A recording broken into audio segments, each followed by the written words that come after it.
ఏమిటి మాస్టర్, పాఠాలు అయిపోయాయా? చిత్తం ఇప్పుడే అయిందండి. ఏమిటో, ఏమి ఇవ్వకపోయినా మీరు ఇలా కష్టపడి.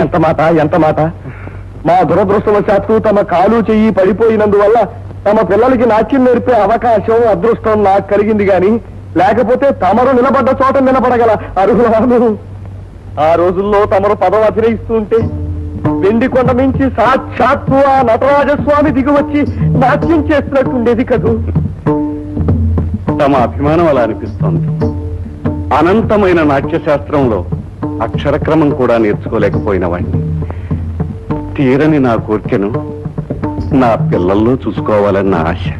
హైమను కన్నందుకు నిజంగా తమరెంతో గర్వపడాలి బాబు. మూర్తీభవించిన కళాస్వరూపం ఆ పిల్ల. ఓ పదం పట్టినా భంగిమ పెట్టినా ఎంతో నైపుణ్యం కనిపిస్తూ ఉంటుంది. పోతే తమరు క్షమించాలి, సావిత్రికి కాస్త గ్రాహ్య శక్తి తక్కువ, కాలజ్ఞానం కూడా అంతగా లేదు బాబు. చాలవయ్య పెద్ద చెప్పొచ్చావు. మా అమ్మాయి అంటే అసలు నీకు ఎప్పుడూ చిన్న చూపే. ఆడలేక మధ్యలో ఓడన్నట్టు నీకు సరిగ్గా చెప్పడం చేతకాక మా అమ్మాయిని అంటావే. ఇదిగో మాస్టారు, రేపటి నుంచి సావిత్రి ఒక్కతే నేర్చుకుంటుంది. కాస్త శ్రద్ధగా జాగ్రత్తగా నేర్పాలి. త్రిపుర, ఏమిటే ఇది?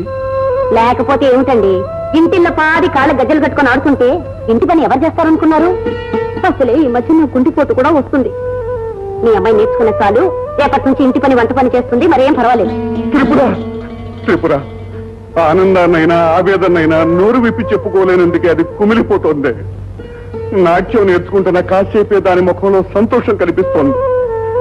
మాట పోగొట్టి భగవంతుడు దానికి అన్యాయం చేశాడు. ఈ కాస్త ఆనందాన్ని పోగొట్టి నువ్వు దానికి అన్యాయం చేయకే.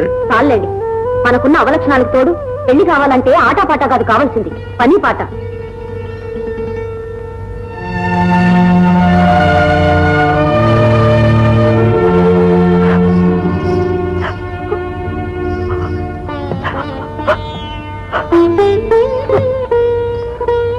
అమ్మా, ఈ అసమర్థుని కడుపున పుట్టడం నువ్వు చేసిన తప్పైతే తల్లి లేని నీకు తోడుంటుందనే భ్రమతో రెండో పెళ్లి చేసుకోవడం నేను చేసిన తప్పమ్మా. ఏడవకమ్మా. నువ్వు ఈ ఇంట్లో పొందుతున్న ఆనందాన్ని చూసి సంతోషం పట్టలేక నా గుండె బద్దలైనప్పుడు నా కోసం ఖర్చు పెట్టడానికి 2 కన్నీటి బిందువులు దాచుకోమ్మా. ఏడవ.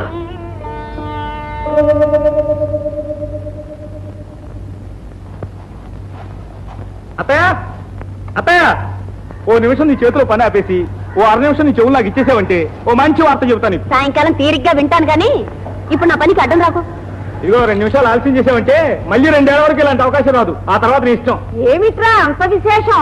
మన సావిత్రి పెద్ద సినిమా స్టార్ కాబోతోందమ్మా. పోయ్యా, ఇది 100సారి ఇలా చెప్పి నన్ను ఉడికించటం. పూతరేకులో ఎన్ని పొరలు ఉన్నాయో నీ బొర్రలో అన్ని అబద్ధాలున్నాయి. కానీ ఈ మాట మాత్రం నిజం అత్తయ్య.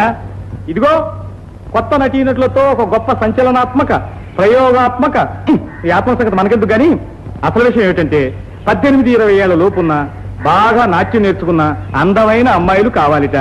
వెంటనే ఫోటోతో సహా దరఖాస్తు పెట్టుకోమని నీతో రాశారు. ఒరే అద్దిగా, నాకు తెలియక అడుగుతాను, మన సావిత్రికి 16 ఏళ్లే కదరా నిండుతా, మరి వాళ్ళు 20 ఏళ్ల అమ్మాయి కావాలంటున్నారు? అదే నేను సినిమా అంటేను 12 ఏళ్ల పాపను 18 ఏళ్ల పరుచులను చూపించగలరు, 60 ఏళ్ల ముసలాలను 20 ఏళ్ల పొంతమంతులను చూపించగలరు. చాలేరా, లేని వయసు పోయిన సొగసు సృష్టించడానికి వాళ్ళేం దేవుళ్ళ? ఒట్టి దేవుళ్ళు కాదే, అపర బ్రహ్మలు.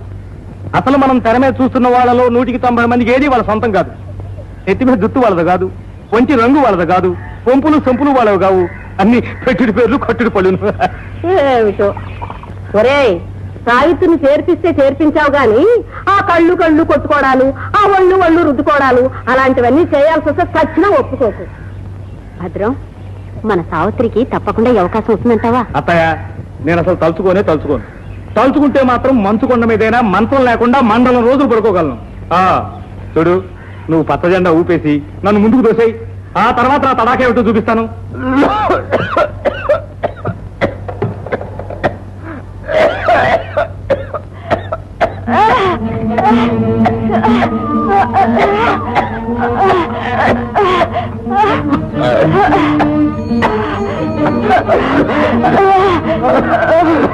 ఎక్కడ వేసిన బొంగళి అక్కడే అన్నట్టయిపోయింది నా బతుకు. నీ నోటి సెలవు వల్ల సావిత్రి ఒక సినిమా యాక్టర్ అయితే ఏం కావాలి? అమ్మో అమ్మో, అందాకొచ్చావా? చూసావటయ్యా, నన్ను సినిమా యాక్టర్ని చేయవా? సావిత్రిని చెయ్యాలని ఎంత తెగించావు? మీ నాన్నతో చెప్తావా? చెప్పవా?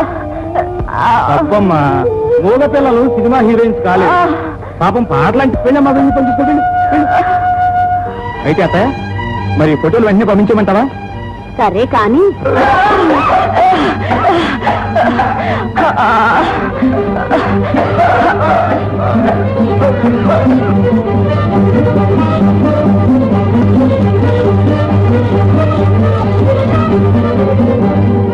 పాప ఎట్టా ఉంది?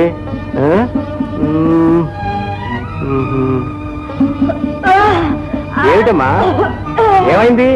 దగ్గొస్తుందా? ముందు పరీక్ష చేస్తాను. పర్వాలేదమ్మా, మందిస్తాగా. ఏమిటయ్యా అంటుంది? నాకేం అర్థం కావట్లేదమ్మా, ఏమైంది?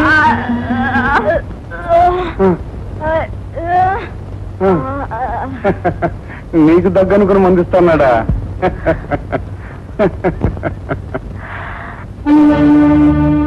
అయ్యో అయ్యో అయ్యో, దీని మొహం మండ. ఓహో అదే, పక్క ఊళ్ళో ఉబ్బసానికి ఏదో భస్మం ఇస్తున్నారు బాబు, చాలా బాగా పనిచేస్తుంది. అక్కడ పొయ్యి మీద అన్నం మాడి బొగ్గ అయిపోతుంటే ఇక్కడ కబుర్లు చెప్తూ కూర్చున్నావా? మొదలుష్టపదానా? అది ఇక్కడ కబుర్లు చెప్తున్నావు కూర్చోలేదే. నీ మొగుడు ప్రాణాలు దక్కించుకోవడానికి ఇంత మందు తీసుకురావడానికి వెళ్ళిందే. మీరందరూ నేను ఎప్పుడు తత్తానని ఎదురు చూస్తుంటే 4 కాలాల పాటు అది బ్రతికించుకోవడానికి ప్రయత్నిస్తుంది. మీరు ఆవేశపడకండి, ఆయాసం ఎక్కువ. రానిరా, ఒక్కసారిగా గుండె ఆగిపోతే దీని కడుపు చల్లగా ఉంటుంది. అనండి అనండి, ఆనాడు రెండో పెళ్లి వద్దు మొర్రో అంటే మా వాళ్ళు మెడలు వంచి మీకంట కట్టారు. ఈనాడు నన్ను ఇలా వేపుకు తింటే నా గొంతు నులివి మీరు చంపేస్తున్నారు. ఆ సచ్చేదైతే దీన్ని వెంట పెట్టకపోతే వీడా పిల్లగడయ్యేది. 2 పెద్ద చెరువులు పశ్చిమ ఆసియాలో ఉన్నాయి. వీటిని అక్కడున్న ప్రజలు ఈ చెరువుల్ని సముద్రాలు అని పిలుస్తారు. కానీ అవి మాత్రం చెరువులే. ఈ 2 చెరువులు కూడా ఒకే నది నుండి వచ్చిన నీళ్లతో ఏర్పడ్డాయి. గోలాన్ హైట్స్ నుండి పుట్టిన జోర్దాన్ నది లెబనాన్లోని చెట్ల మొదళ్ల నుండి రకరకాల ఔషధాల తత్వాలను తీసుకొని స్వచ్ఛంగా ప్రవహిస్తూ ఉత్తర దిక్కున వెళ్లి ఒక సముద్రంగా ఏర్పడుతుంది. అలాగే దక్షిణం వైపుగా వెళ్లి